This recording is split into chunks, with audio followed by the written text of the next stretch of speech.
Oke, anak semuanya perhatikan. Anda bisa berpikir di situ. Untuk sukses di depan saya katakan tadi, kita harus berpikir runtut. Ya, pertama bisa jadi kita mengatakan I cannot do it. Karena ingin sukses maka kita mengatakan I want to do it.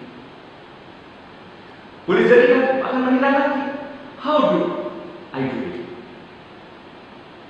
Terus apa setelah itu? I will try to do it. Setelah itu, I can do it. I will do it. Atau mungkin akan lebih bagus lagi, I will always do it. Sukses ya.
Assalamualaikum warahmatullahi wabarakatuh.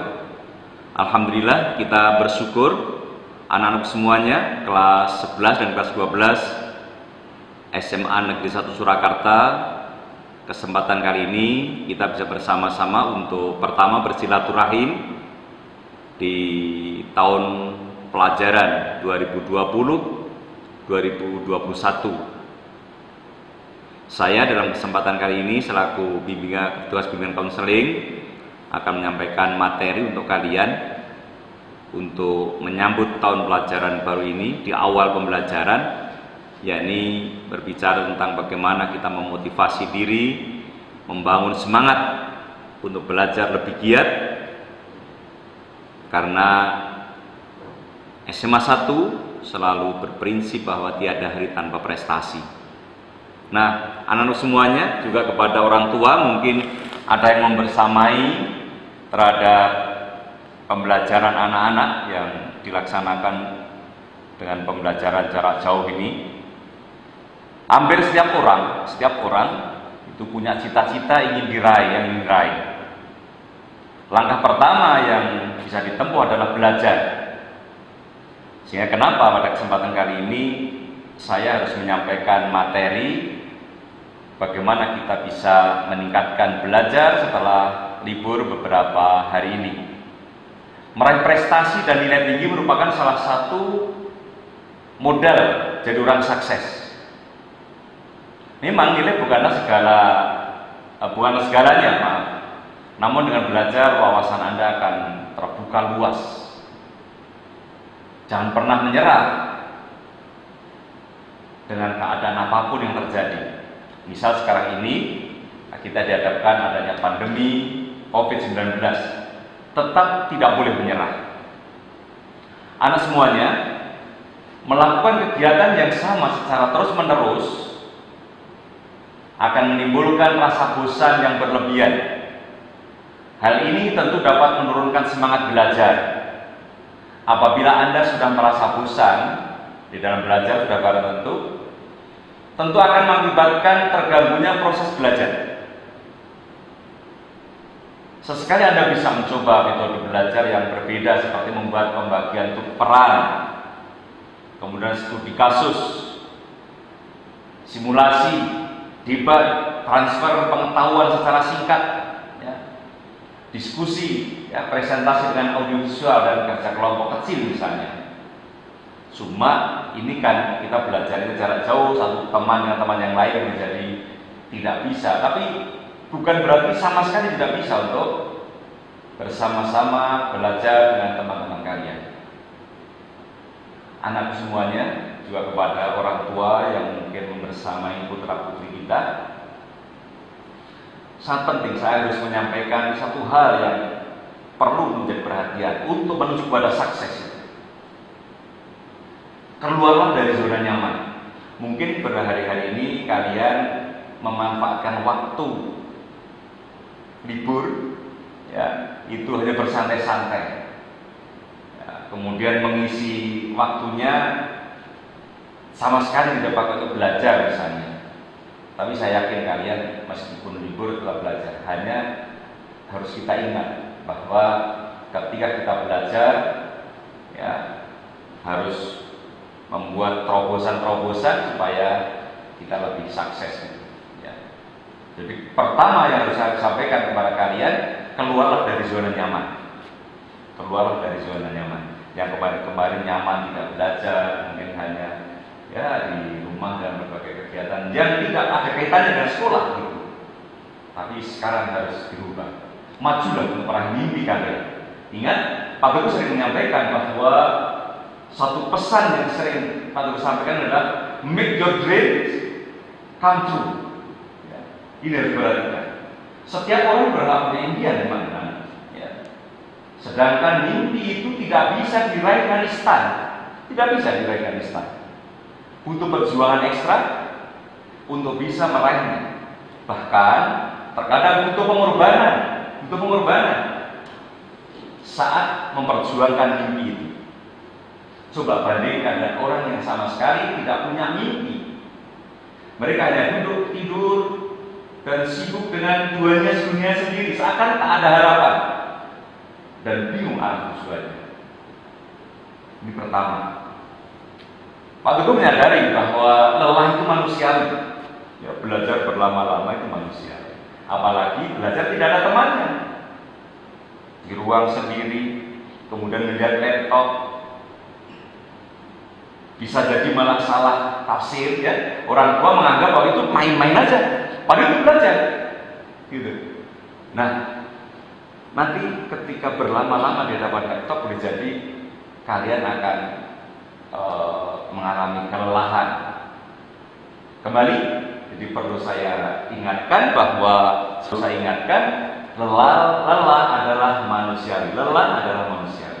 Ada kalanya rasa lelah dalam proses belajar melanda, gitu. Semua itu lumrah adanya.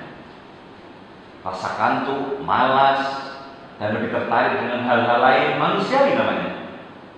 Kalian bisa bercerita dengan orang tua mengenai permasalahan dan keluhan, karena orang tua adalah guru pertama dari seorang anak. Anak-anak semuanya, ya, kalian bisa mengambil pelajaran dari situ. Kemudian yang menjadi perhatian lagi, saya ingin sampaikan kepada kalian, ketika kita lelah, kita sedang bosan belajar, untuk membangkitkan semangat belajar kita, baca kata-kata mutiara untuk memotivasi diri agar tambah semangat dalam belajar. Tak ada salahnya kalau kalian membaca kata-kata motivasi belajar. Kata-kata ini setidaknya mampu meresap dalam hati sanubari kalian. Kemudian mampu memberikan suntikan baru agar semangat kalian membara lagi. Apa misalnya? Jadi Anda boleh saja berkata bahwa orang bijak belajar ketika mereka bisa. Orang bijak belajar ketika mereka bisa. Orang bodoh belajar ketika merasa mereka terpaksa. Atau mungkin dengan kata-kata mutiara yang lain yang bisa membangkitkan kita. Pendidikan. Pendidikan adalah senjata paling mematikan di dunia. Kenapa demikian? Karena dengan pendidikan Anda dapat mengubah dunia. Maka harus belajar. Itu pesan dari Nelson Mandela, ya. Nelson Mandela dengan seperti itu. Atau mungkin yang lain, kalau mau menunggu sampai siap. Jadi kata-kata mutiara muncul, kalau menunggu sampai siap, kita akan menghabiskan sisa hidup kita hanya untuk menunggu. Ini dikatakan oleh seorang pembuat kata mutiara, ya, Lemony Snicket. Nah, anak semuanya mungkin, ya, kita juga ada pembangkit semangat. is what we know already that often prevents us from learning. It is what we know already that often prevents us from learning. Hal-hal yang kita ketahui seringkali membuat malas belajar. Jadi kalau kita sudah tahu, ya, padahal kita harus sadar bahwa diasah ini. Jadi kalau kita sudah merasa tahu, kita malas belajar. Tidak pas. Bahkan bisa kata-kata mutiara yang lain, if we never try, we will never know. Jika kita tidak pernah mencoba, maka kita akan pernah tahu. Anak semuanya, semua memberikan pembangkit untuk kita. Jadi ketika kita sekarang jenuh, maka harus ada pembangkit lagi. Tapi ingat, perhatikan mungkin kata-kata yang kita jadikan sebagai pembangkit tadi, ya, satu atau dua yang mungkin kita pegang betul. Kemudian berikutnya yang perlu saya sampaikan kepada kalian, jangan mempertaruhkan masa depan. Kalau boleh saya katakan, ala somben dari wong sukses, saya sukses diri. Jadi jangan sampai mempertaruhkan. Change your life today. Don't gamble on the future, ya, on the future. Change your life today. Don't gamble on the future. Act now without delay. Ubah hidupmu hari ini. Jangan mempertaruhkan masa depan.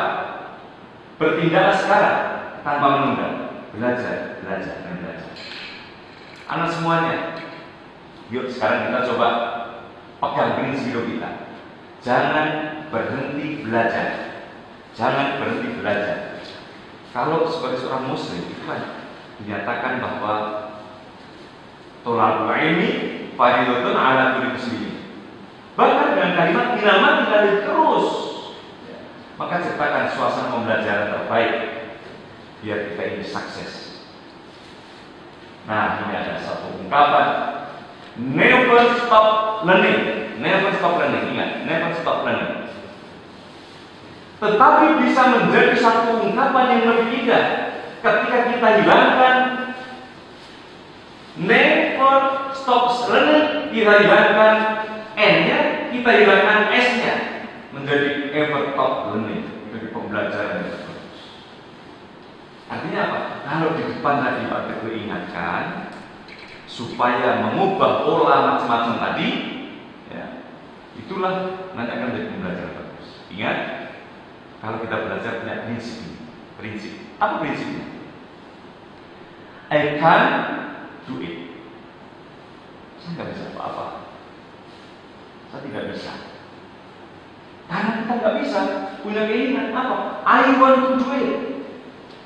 Ada tingkatan itu. I want to do it. Nah, untuk menuju ke sana, untuk menuju kepada I want to do it, apa yang kita lakukan? How do I do it? How do I do it? Sudah barang tentu kita punya prinsip apa yang kita kenal dengan mencoba-coba. Mencoba, I will try to do it. Tempuh, belajar, mencoba dengan cara ini, dengan cara ini, mana yang saya tepat. Akhirnya di situ apa ya terjadi? I can do it. I can do it. Kalau begitu, maka I will do it. Sukses. Anak-anak semuanya, itu yang menjadi perhatian bagi kita. Bahkan belajar tidak bisa kita tunda-tunda, belajar tidak bisa kita abaikan. Nah, mungkin anak-anak berbicara tentang waktu, kadang-kadang ada Pak Guru atau Bu Guru memberikan tugas, ya, dengan tugas dari pagi sampai siang, terus akhirnya ngedep laptop terus, mungkin pakai pedes gitu ya. Nah, saya yakin nanti Bapak Ibu Guru memberikan tugas itu tidak dari jam 7 sampai jam berapa, jam 14, pukul 14, terus itu enggak. Tapi ada yang bisa dikerjakan setelah itu nanti sore, nanti malam gitu. Maka kita perlu berbicara tentang manajemen waktu adalah, ya, manajemen waktu. Pentingnya manajemen waktu. Ya. Oke. Untuk menuju ke sana, ya, sebenarnya saya ada beberapa permainan anak-anak.